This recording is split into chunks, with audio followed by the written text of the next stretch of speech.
దేశం కానీ దేశం వెళ్ళావు, ఏదో సంపాదిద్దాం అనుకున్నావు, సాధిద్దాం అనుకున్నావు, కానీ అక్కడ రూల్స్ ప్రకారం వెనక్కి రావాల్సి వస్తుంది.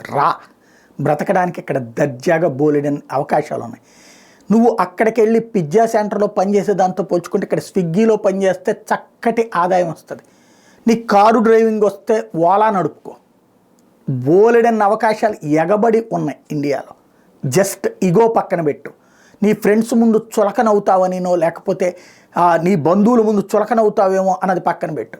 అమెరికాలో చేస్తే లేని చులకన ఇక్కడ ఎందుకు వస్తుంది? నువ్వు మిగతా వాళ్ళని గౌరవించు, అప్పుడు చచ్చినట్టు మిగతా వాళ్ళు నిన్ను గౌరవిస్తారు. అంతే తప్పించి ఏదో పనికి మాలినటువంటి ఆలోచనలతో మనం ఆత్మహత్య చేసుకోవాల్సిన అవసరం ఉందా? ఎందుకంటే ఈవేళ అమెరికాకి పోయి ఆత్మహత్యలు చేసుకోవడం ప్రారంభించినటువంటి యువత గుర్తుపెట్టుకోవాల్సింది ఒకటే, నిన్ను రాత్రి పగలు కష్టపడి పెంచి పోషించిన నీ తల్లి తండ్రి వాళ్ళ అంతిమ కాలంలో నువ్వు తోడుండాలి.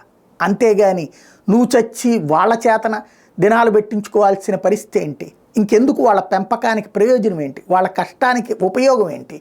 వాళ్ళ కష్టార్జితానికి ప్రయోజనం ఏంటి? చేత నువ్వు నీ ప్రయత్నం నువ్వు చేసావు, మంచి దారిలోనో అడ్డదారిలోనో అమెరికాకి పోయావు, అయితే అక్కడ ఇప్పుడు రూల్స్ ప్రకారం నువ్వు నీ వల్ల కావట్లేదు, దెన్ కమ్ బ్యాక్.